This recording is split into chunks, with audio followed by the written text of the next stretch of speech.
ये कहानी जेसिका की माता पिता की है। जेसिका की उम्र 17 साल है और वो एक सुखी सी घराने में रहती थी, मगर आज वो एक कुटिया में रहती है।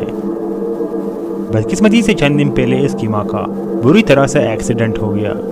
इसकी इलाज के लिए उन्होंने अपना घर तक बेच डाला, लेकिन फिर भी इसकी माँ इस दुनिया को छोड़कर चल बसी। माँ की मौत के बाद जेसिका अकेले रहने लगी।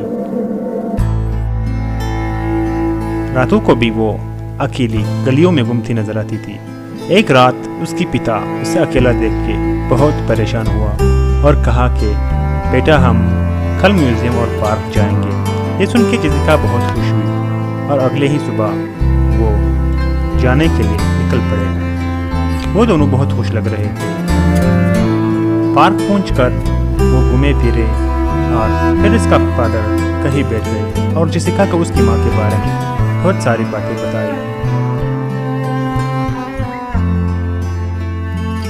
जेसिका ने इसे कहा कि इसकी माँ की मौत के बाद इसका मन इस दुनिया से उठ गया है। इसे बहुत अकेलापन महसूस होने लगी है। इस तरह जेसिका ने बताया कि इसकी माँ इससे कितनी प्यार करती थी, गपशप और बातों बातों में।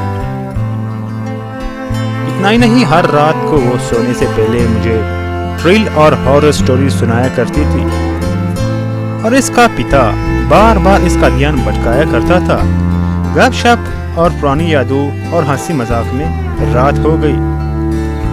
खैर, वो घर की तरफ रवाना हुए।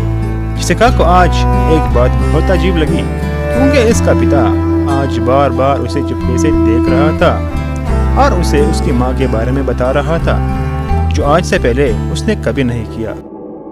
और जेसिका भी उसे तसल्ली दिया करती थी।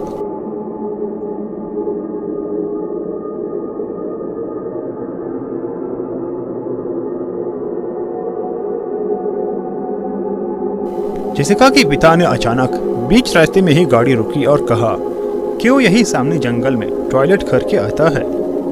ये सुन के जेसिका बहुत परेशान हुई और उसने कहा कि जल्दी आना, क्योंकि इससे अंधेरे से बहुत डर लगता है।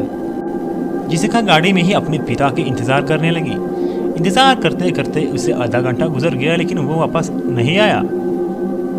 तो उससे अपने पिता की बहुत फिक्र होने लगी और वह बहुत हिम्मत करके गाड़ी से नीचे उतरी और आसपास देखने लगी।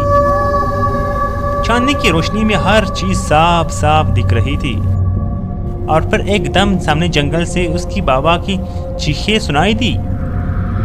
चीखें सुन के वो जल्दी से दरख्तों की तरफ भागी।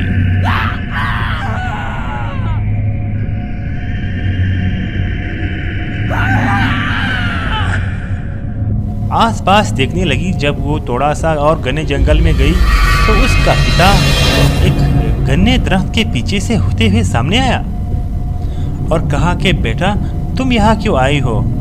ये सुन के मैं बहुत चौंक गई।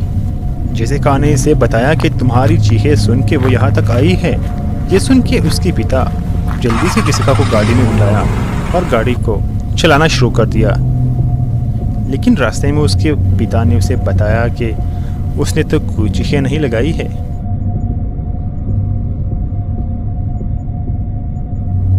ये सुन के वो बहुत डर गई और अपना दिल बहलाने के लिए उसने कहा कि नाइट ड्राइविंग कितना अच्छा लग रहा है। उसका पिता ये कहने लगे कि हाँ, नाइट ड्राइविंग तो बहुत ही अच्छा है। और फिर बीच सड़क पर ही उसकी गाड़ी का किसी चीज से जोरदार एक्सीडेंट हुआ। उन दोनों ने जब गाड़ी से नीचे उतर के बाहर देखा तो वो दंग रह गए। जेसिका के सामने उनकी पिता की लाश जमीन पर पड़ी हुई थी, जो अभी तक तो उसके साथ गाड़ी चला रहे थे। जब उसने मुड़ के देखा तो अब उसकी पिता की जगह एक भयानक डरावनी सी औरत खड़ी थी, जिसका चेहरा बिल्कुल सफेद था और सारा जिस्म पट्टियों से बांधा हुआ था। वो औरत जेसिका के पिता को देखकर जोर जोर से पागलों की तरह हंस रही थी। ये सब कुछ देखकर जेसिका रोने लगी और चीख कर बोली कि तुमने मेरे पिता के साथ क्या किया? तभी उस भूतनी औरत ने उससे कहा कि रो मत बेटा, मैं और कोई नहीं बल्कि तुम्हारी माँ हूँ और तुम्हारा पिता एक दिमागी मरीज है। उसे दूसरों को मारने में बहुत मज़ा आता है। उसने बहुत से बेगुनाह लोगों को मारा है। और आज रात उसने तुम्हें मारने का प्लान बनाया कि वो तुम्हें मारता। मैंने उसे मार दिया। पिता के बारे में यह सब कुछ सुनकर जेसिका जोर जोर से रोने लगी। जेसिका की माँ बहुत नरम दिल और बर्दाश्त करने वाली औरत थी।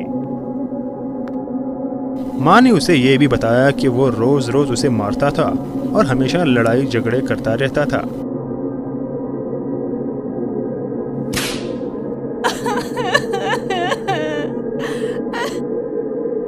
और एक बार उसने जेसिका की माँ को खुश करके मना लिया था और कहा कि आज रात वो दोनों नाइट राइडिंग पे चलेंगे, लेकिन उसने बीच रास्ते पर ही उसे उतार कर गाड़ी के नीचे से कुचल कर मार दिया।